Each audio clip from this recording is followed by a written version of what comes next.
The first time Theo Mitchell mentioned his mother's name, I was crouching at the edge of the penalty box with mud on both knees, explaining offside to 8-year-olds who still occasionally ran toward their own goal with genuine enthusiasm. He had waited until the other kids were at the water table. This small and deliberate child stood 2 feet from me with his shin guard hanging loose and delivered the information the way someone recites a weather forecast. My mom said she can come next Saturday. She has never seen me play. He pulled at the Velcro strap on his guard. She works a lot. She could not come before. I told him that was great, fixed the strap, asked if anyone usually came to his games. He thought about it honestly, the way he thought about most things. My dad used to drive up from the city sometimes. A pause. But he lives in Seattle now. He said it without drama. Kids that age carry enormous facts in their voices like they weigh almost nothing, and you do not always realize what you have been handed until they have already walked away. I stood up, told him we would make sure Saturday was sharp, and tried to remember what her first name was. I pulled the emergency contact form that evening, standing in the back of my clinic after the last patient had gone, and the name on the line was Clara Ashworth. I sat down in the chair by the window and looked at the parking lot for a long while without seeing any of it. 8 years is a long time. Not always long enough, Dodd. My name is Owen Calloway. I am 32 years old. I run a sports rehabilitation clinic on the west side of Millbrook, Pennsylvania. We specialize in post-surgical recovery and joint function. It is not glamorous work, and if you describe it at a dinner party, people tend to look for the nearest person to rescue them. But if you tear your ACL and nobody else can get you moving correctly in 6 months instead of 12, you end up finding me. I understand how bodies heal. I understand the difference between pain that protects and pain that has stayed past its purpose. I apply this understanding to other people's damage. I am considerably less skilled at applying it to my own. I ended up coaching the Millbrook Mustangs U10 travel team the way I end up in most situations I had not planned for. My neighbor Dan asked, and I said yes before I had thought it through. Dan had 2 kids, a reserve deployment that arrived in October, and a son named Robbie on a soccer roster that would fold without a coach by Friday of that week. I played college soccer for 2 years before a knee injury ended that chapter. I said I would take the season. I showed up the first Saturday in October to find 10 children who had approximately 0 interest in playing correctly and unlimited interest in playing loudly, and I told myself it would be manageable. I was wrong about that, but only in the best possible way. They were a memorable group. Robbie, with his father's wide forehead and a talent for argument that would serve him well in whatever career he eventually chose. Oliver, who had to narrate every single action out loud in order to complete it, providing a continuous stream of commentary on his own footwork, even when nobody was listening and he was the only one who could hear it. Priya, who was faster than every boy on the team by a comfortable margin and still flinched when the ball came directly at her head. And Theo Mitchell was quiet in the specific way some children are quiet, when they have learned that watching is more useful than reacting. He spoke when he had something worth saying and did not fill space otherwise. He had a technical understanding of the game that was several levels above the rest of the team, precise and controlled in a way that made all the other players look like they were improvising. But he never celebrated his own goals. He would score, and then he would turn and look toward the sideline with something I started recognizing after the second week as a question. When no answer came back from the empty grass, he would face forward and keep moving. I noted this and said nothing. In the second week, one shifted his position so his strongest moments were more visible from the sideline. A good coach knows what each player needs. That was what I called it. By the 4th Saturday in October, I had restructured the entire second half of practice so that Theo's best technical work would be clearly readable from 30 yards out. I told myself it was standard preparation for Parents' Day. It was, in the strictest possible sense, not untrue. Clara Ashworth came along the sideline at 9:47 on a Saturday morning in early November, moving with the efficiency of someone who had already been somewhere important and had not stopped to change between there and here. She was wearing a fitted rust-colored wrap dress that moved with her when she walked. The kind of dress that makes a muddy November sideline feel underdressed by comparison. A thin gold chain at her collarbone, catching what little sun the morning had to offer. She was scanning the field as she walked, looking for Theo's number, and when she found it, her whole posture shifted the way a compass needle finds north. Instinctive and total. She was still watching him when she turned a few degrees further right, and her gaze landed on me. I felt it before I processed it. The same shift in atmospheric pressure you feel before rain arrives, when you know something is coming but cannot yet name it. I turned, and there she was across 40 yards of muddy November field. And the 8 years between that last parking lot conversation and this moment folded flat like something that had been pressed under weight for a long time. Same way of standing, weight forward, ready to move. Same quality of focused attention. Her hair was lighter than I remembered, auburn with a warmth to it that caught the pale morning light where it had pulled loose from the clip at her collar. The wrap dress moved slightly in the cold air.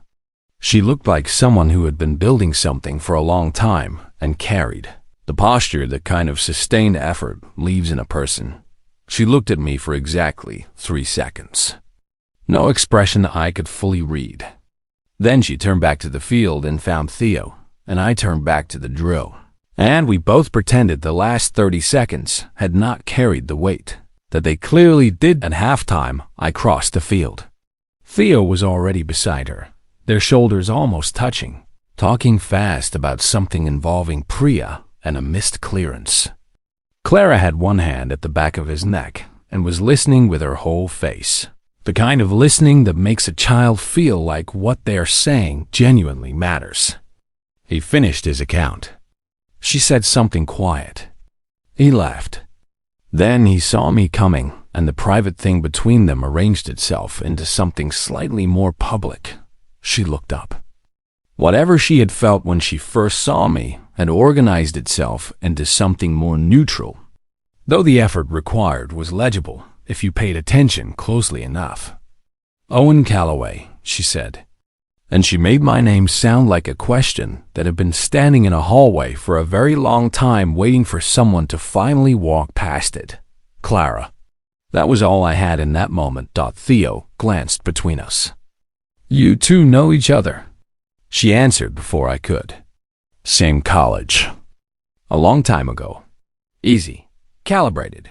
True in all its parts, and somehow incomplete in all of them too, though, received this information with the complete indifference of an 8-year-old encountering adult history and ran back to the field when the whistle went. Clara stayed where she was. I stayed where I was. 5 feet of cold November air between us that held considerably more than cold air. He talks about you, she said finally, not looking at me, watching the field. More than most things lately. He is a good player. He has had a hard year. She said it plainly, without asking for any particular response to it. The coaching helps. That is what he told me. A pause. I did not know what to expect when I came here today. You could have called first. There was not a number on the roster. You could have found one. She looked at me, then. And what was behind, it was not anger. It was something older and harder to name than anger. Yes, she agreed. I could have. The second half started. We stood on the sideline 5 feet apart and did not speak for 20 minutes. What I learned about Clara Ashworth in those 20 minutes was that she did not need to fill silences to survive them. She watched her son play with an expression that moved between focus and something more private at intervals I could not chart. When Theo had the ball, everything in her face sharpened and came forward.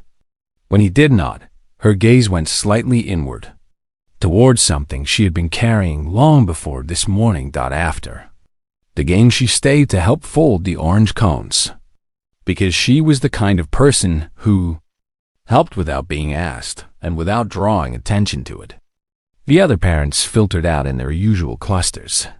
Theo ran to her, and she crouched to his level without thinking about it, straightened the collar of his jersey, and said something that made him smile with his whole face.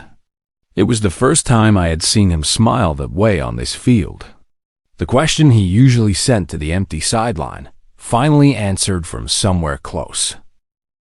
She came back the following Saturday, and the one after that. She stopped bringing the portfolio. She started arriving closer to 9:15 instead of 9:47. By the third week, she knew all 10 children by name and cheered for Priya specifically, who had the persistent habit of being overlooked by the general sideline noise around her.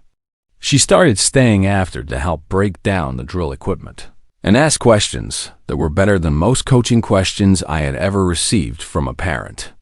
Whether I was thinking of adjusting Theo's role before the winter tournament, whether Priya's eye-closing issue under direct pressure was something I was addressing actively or leaving her to resolve on her own. Talked over bad coffee from a thermos I had started bringing enough of for 2 people, which neither of us ever acknowledged directly. She was a landscape architect. She designed public green spaces for a firm downtown, mostly parks and school courtyards, and the neglected strips of land between city buildings that could be turned into somewhere people actually wanted to stop and stay for a while. She spent her days thinking about what shapes made a person feel safe, what openings made a person feel free, what got left behind when planners forgot to make room for rest in the middle of movement. You spend your days making difficult space easier to move through, I said one morning. She looked at me over the thermos cap. Roughly, that is what I do as well, just with joints and scar tissue instead of parks. She thought about this. There are worse things to have in common. She handed the thermos back. Theo said you showed him how to ice a knee properly last week after practice.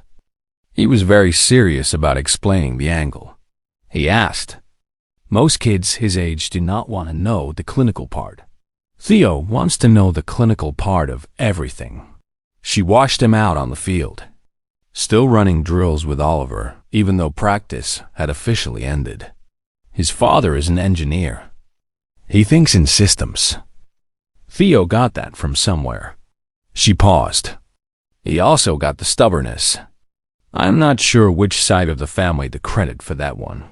It was the first time she had mentioned Victor in a way that sounded like a real person with real qualities rather than a legal problem.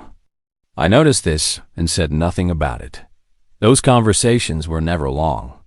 They were fragmented the way sideline conversations always are, broken up by whistles and small emergencies involving untied laces and disputes over borderline fouls that 7-year-olds treat as matters of international consequence.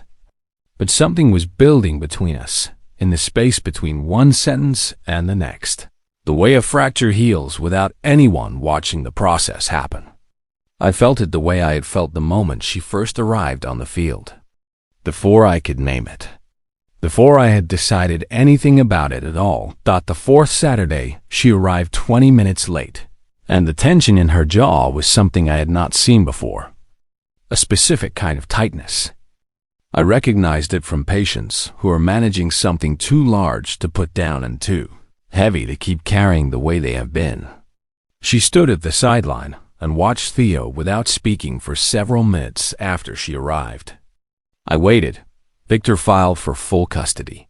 She said it quietly, still watching the field.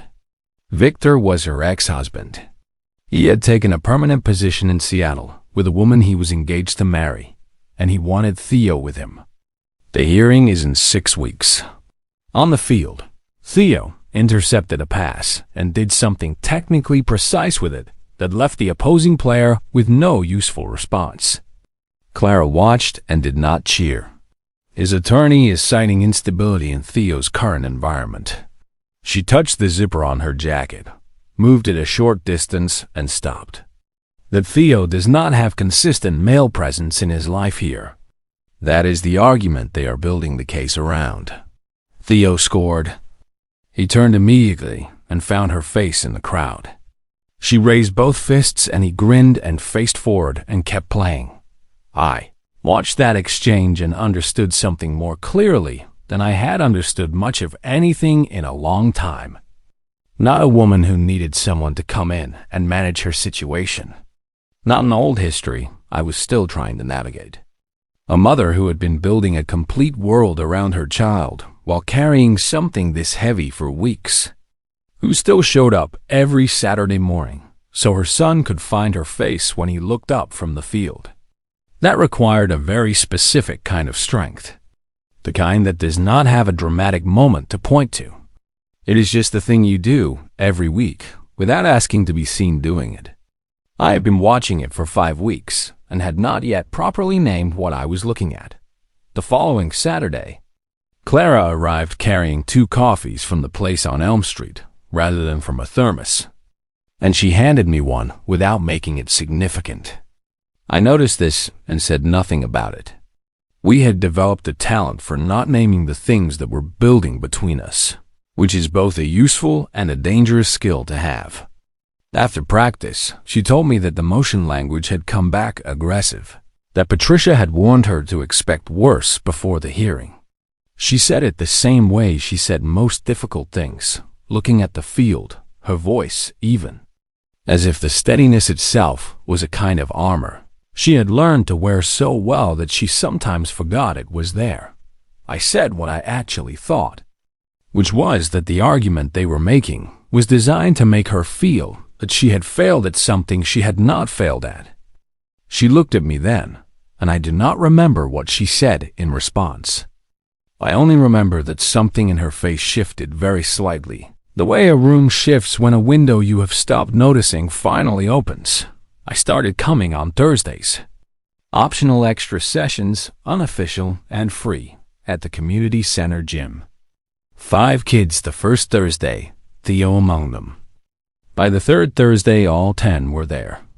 And Clara was standing in the gym doorway after drop-off with an expression.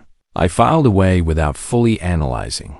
Coaching Theo in a smaller space revealed things the open field did not. He talked more. He narrated the game he was seeing in his mind, described the geometry of where space was about to open before it actually did. He understood the game the way some people understand complex systems. Not through memorizing the rules, but by feeling the logic underneath them. By understanding why a rule exists and therefore knowing exactly where its edges were. On the 4th Thursday, the gym was empty except for us. Everyone else had family obligations that evening, and it was just Theo and me and the sound of a ball against the net in a quiet building. My dad called this week, he said between attempts, retrieving the ball from the net. He says Seattle has a really good soccer program. I set the wall position without saying anything. He says I would like it there. He says he would come to all my games. He lined up again.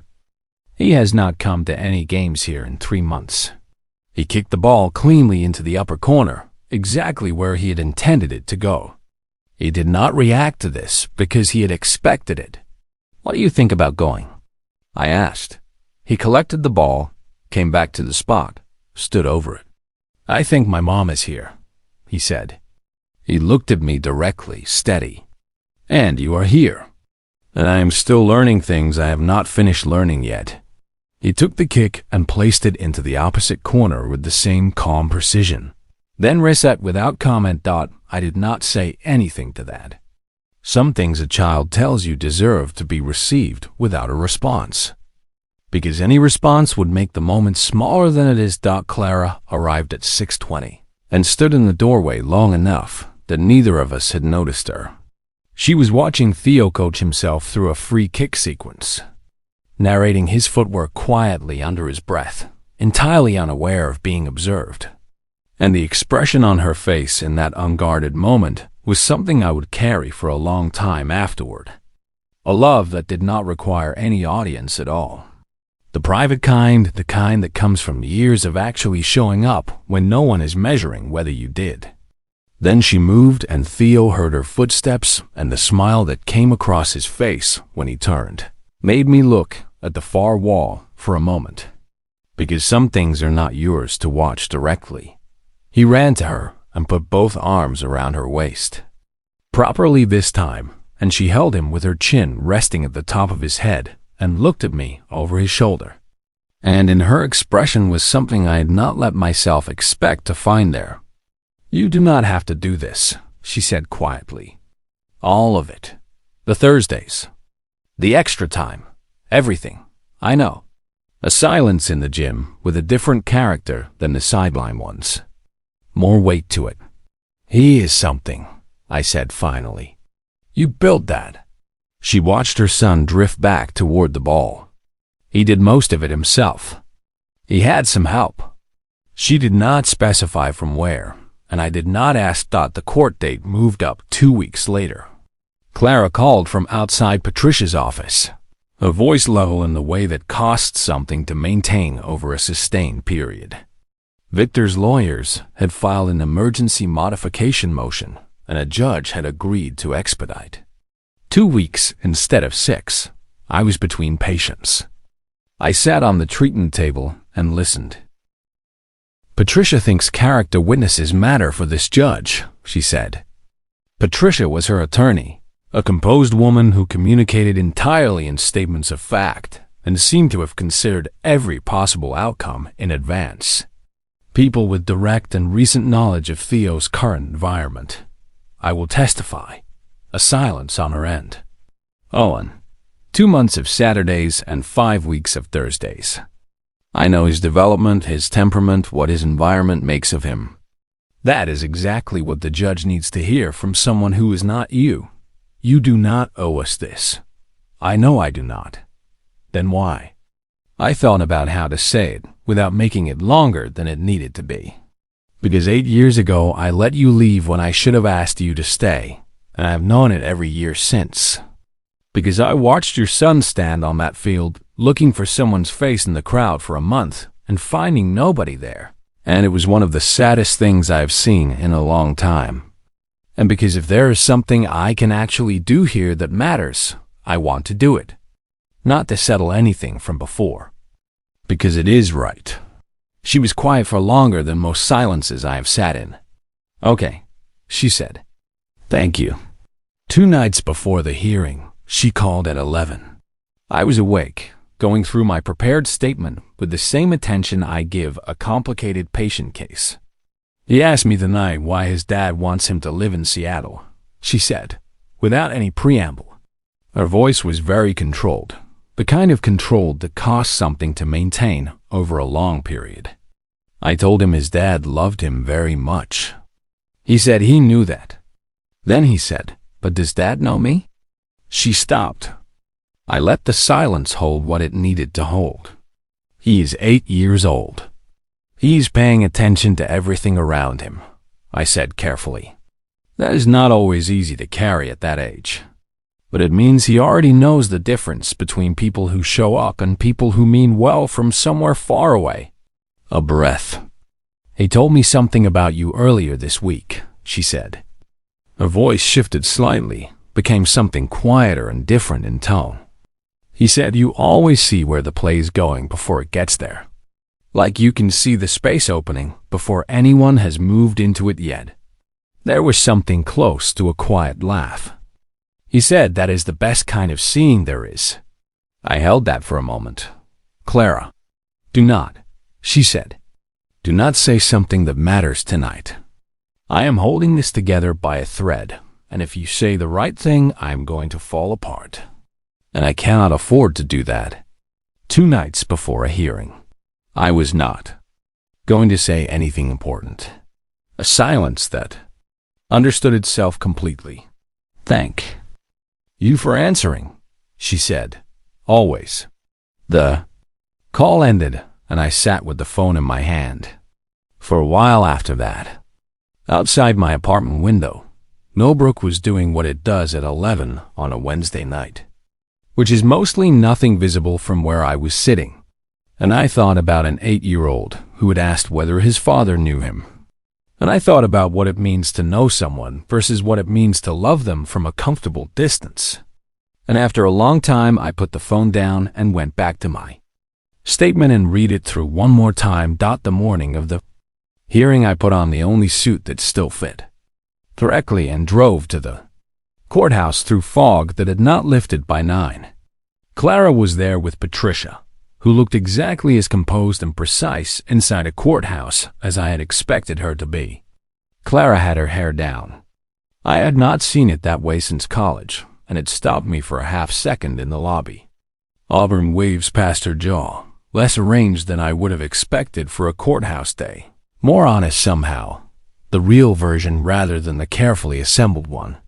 She wore a fitted midnight blue dress that followed the shape of her shoulders and the line of her waist without anything wasted on excess. The kind of dress that says this is who I am regardless of what room I am walking into. And she stood with her spine very straight in the way that comes from years of building that straightness rather than performing it for anyone. Victor turned out to be a composed man in his early 30s with genuine feeling visible whenever the proceedings touched on his son. Not easy to resent. This was not cruelty with a face on it. This was a father who had built a separate life somewhere else and then decided he wanted his child close to it.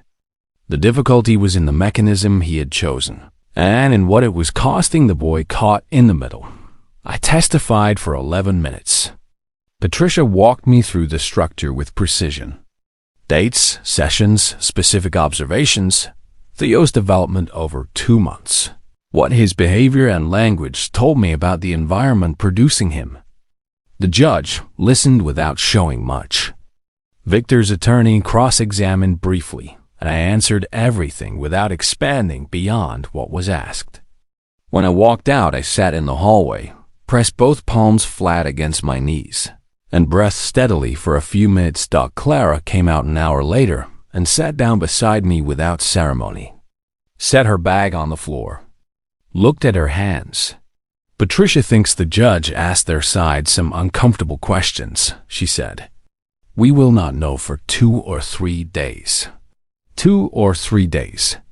A geological period, in this particular context. Tell me something that has nothing to do with any of this.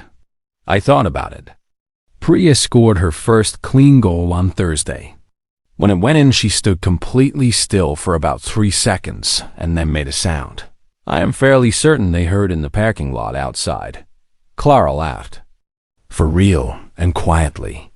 She did not tell me. She will tell everyone on Saturday. I watched the side of her face. Clara, she turned. I should have asked you to stay. 8 years I have been carrying that sentence. It came out flat and without decoration because it had been held too long to come out any other way. I knew it was wrong when I let you go. I have known it every year since. She was quiet for long enough that I genuinely thought she might choose not to respond at all. I was pregnant, she said. The words arrived between us the way something arrives when it has been carried for a very long time and is finally put down. When I left, I did not know yet. I found out 3 weeks later, alone in that new city, and I spent 2 days deciding whether to call you. She looked at her hands. I did not call. I lost the pregnancy at 8 weeks. And then I decided I was going to build something that did not include the version of you who could not ask me to stay. The courthouse moved around us, its ordinary Wednesday continuing in every direction. The fluorescent light above us hummed. The bench we were sitting on had held 1,000 different kinds of difficult news, and it held this one without comment. There was no sentence equal to what she had just given me. Nothing that could carry the full weight of it without making what I felt the center of a moment that belonged entirely to what she had carried. Alone, in a city she had moved to because I had not found the right words. I am sorry, I said. For all of it. For leaving. For the pregnancy, she had held alone. For every year of silence after, I know. Her voice was steady. I am not telling you so you will feel guilty. I am telling you because I have been carrying it for 8 years, and you were there for part of it, and you deserve to know the whole story. She looked at me directly. I built a good life after. Theo is the best thing in it. I do not want you to hold what I told you like a debt you owe me. What would you want me to hold it like? She thought about the question carefully, the way she thought about everything that mattered to her, without rushing toward an answer she had not fully earned yet. Like the beginning of an honest conversation, she said, "If you want to keep having it, I want to keep having it." She nodded once. Something in the set of her shoulders changed then. Not a softening exactly, more like a release. The way a structure settles when the load it has been holding against is finally redistributed. We sat a few minutes more in a silence that was entirely different from everything before those words. And then Patricia reappeared with her overcoat and the measured expression of someone who has seen this kind of moment before and is making no judgments about any of it. The ruling came on a Thursday at 2:17 in the afternoon. Clara called, and I stepped out of a patient room into the hallway. Primary physical custody remained with Clara. Victor received expanded visitation rights, summer custody, and structured contact on a regular schedule. The judge had cited the importance of Theo's established community ties, his school and extracurricular environment, the consistency of the people around him in his daily life. The word consistent appeared twice in the summary. Patricia read aloud to her dog Clara, read through it in a voice that stayed level even at the edges, and then went quiet, and I could hear her breathing on the other end of the line. The careful kind of breathing. That means someone is deciding what they are going to feel and precisely when they are going to allow themselves to feel it. He should still have his father in his life, she said finally. Victor loves him. That matters too. It does. I am going to pick him up from school and take him for ice cream. I am going to tell him it is because Thursday sometimes deserves it. A pause. Will you come? I looked at my 3 o'clock appointment. A routine follow-up. Yes, I said. I will be there. Theo was already suspicious by the time we reached the shop because Clara was too cheerful and I was there on a weekday afternoon, and neither fit any pattern he recognized. He sat across from us in the booth with a chocolate chip waffle cone and studied us both with the focused attention of someone who has spent a long time learning to read what adults are not saying before he trusts what they are. Everything is okay, he announced finally. Statement, not question. Everything is okay, Clara confirmed. He looked at me with those clear and direct eyes that never missed much. Are you going to be our friend now? An actual one? No softening in it. No performance. Just the question, exactly as he meant it, with everything he wanted to know laid out plainly in the asking. I looked at Clara, who was studying her ice cream with the careful attention of someone who was absolutely not studying her ice cream. I am working on it, I said. He considered this with genuine seriousness, weighing it the way he weighed everything that actually mattered. Looked at his mother. Looked back at me.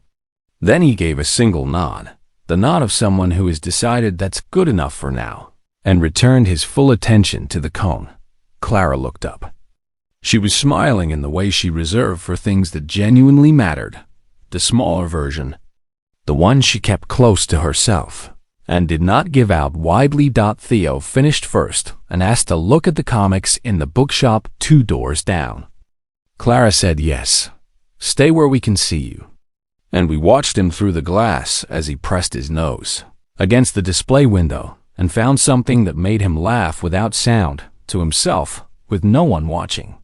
Just because the thing was funny to him. Saturday, she said. I will be there. And after winter break. And every Saturday after that. She was quiet for a moment, The corner of her mouth moved. That is enough. For now, that is a very good place to start. I looked through the glass at Theo, who had found something he wanted to show us, and turned toward the window, holding it up, grinning. Clara raised her hand. I raised mine. He nodded once, the way he always did when something had been confirmed and could now be settled, and turned back to the display. Some things do not arrive with the right lighting and the perfect moment, and all the words already organized in the right order. They arrive on a muddy practice field when a child says a name you have been carrying for years.